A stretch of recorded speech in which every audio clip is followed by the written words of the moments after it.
What is title insurance and what does it cover? That's today's episode. Let's get into it. Hey everyone, I'm Natalie Morris. And I'm Clayton Morris. And this is the Investing in Real Estate show with Clayton Morris, but you got me today as well. This is one of the shows where we teach you sort of the intricacies of investing and ownership.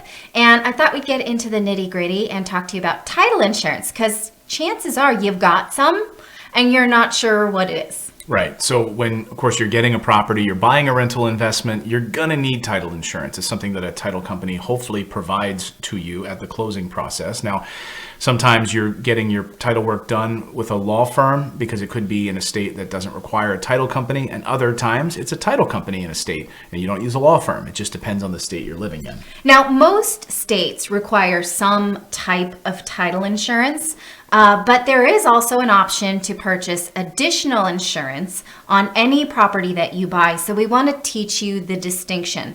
Who do you think pays for that, though? Usually it's you, the buyer. Sometimes it's the lender, because the lender wants to make extra sure that what they're lending on is something you have the right to buy. So make sure you ask your lender that question: who's going to pay for the appropriate insurance and how much do you require, before you go through any process of the lending process, right? Okay. Right. So there are two types of title insurance. There's the owner's policy and then there's homeowner's insurance.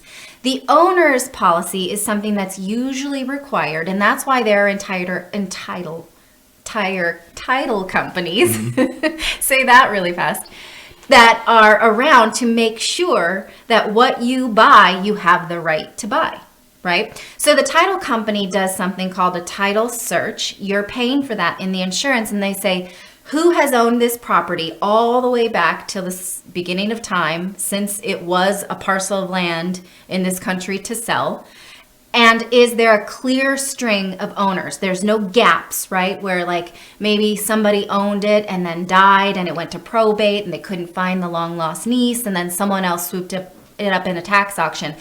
Is there a gap where somebody else didn't claim it and could come back and claim it, right? So this is ensuring the fact that Clayton, the seller, has the right to sell it to me, Natalie, the buyer. Right. You want clear title on a property. Otherwise, it's known as a cloud on title. And for instance, we went through this recently with a property that we were acquiring, and we were about to close on it. And the title company came back and said, there's a cloud on the title. We have to work a few things out. Well, the way in which the owner took title on the property was different than the LLC that they had owned. So they had to square that up, make sure that it was corrected, make sure that there's no cloud on title before we could acquire said property. So there's all kinds of ways that some kind of title cannot be clear. It's unusual, but it happens, right? For the most part, when I sell you a property, I have already gone through the process of getting clear title from whoever I bought it for, so I have the right to sell it. But again, in case somebody came up and said, oh, my uncle left me this property and I just got back from Nepal and I didn't claim it and now it's mine, and then you have to go to the court and prove it, right? Title insurance covers the cost of that. They are ensuring the fact that it was sold to you rightfully. And if someone comes up and claims it, they're going to help you out. That's why you've bought that policy. It's to cover whatever happens as a result of that. So what would happen? I mean, this is the good question, right? So how could this come back to bite you in the butt? If there is a cloud on title and you go to closing, now you own the property, and then someone shows up at your house with a gun, it's like, I own this piece of land, get off my property. Yeah. What happens then? What happens then? Do I go to the title company? Do I tell them, hey, this guy showed up and says he owns the property. What do I do here? Well, I mean, you could call you show them the deed. If they still stick around, you call the sheriff, right? Or the cops or whoever. Gary. You get Gary Cooper in there. Law enforcement. Yeah. And then if they want to contest it, they've got to go down to the courthouse and say, no, I have this deed or I have whatever. And it's unusual, but it has happened where there's been a gap in that title that hasn't been able to be explained, and someone was like, yes, but it was mine all along, right? And this is why it's so important during the closing process. We were doing another property this was in New Jersey a number of years ago, and two of the brothers, there's three, two of them were fine, friends, and had spoken. They hadn't spoken to their long-lost third brother, who was an alcoholic and was problems in the family, he had rights to sell this property just as the other two brothers. Well, the two brothers tried to sell the property, and there was back taxes and other issues, and they tried to sell the property, and we tried to go to closing. I didn't know there was a third brother. And guess what? He needed to sign for it, and he wouldn't sign to sell the property. Yeah. Guess what? They could not sell the property. And now had they gone to closing and they did sell the property, there's a cloud on that title. That Right. brother could come back and say, Clayton, you do not own this property. I never signed off on this. That's still my piece of land. Right. Okay. So that is the owner's policy in title insurance. It just means that you had the right to buy it and the person selling it had the right to sell it. But there are other types of insurance that usually a title company offers called homeowner's insurance title, right? And not just the homeowner insurance that you get through an insurance company to protect against like flood or fire or theft or even loss of rent. But the title company can offer you what's called a homeowner's policy to protect against other things that may not have been foreseen when you bought the house. So some examples are, we actually had this happen.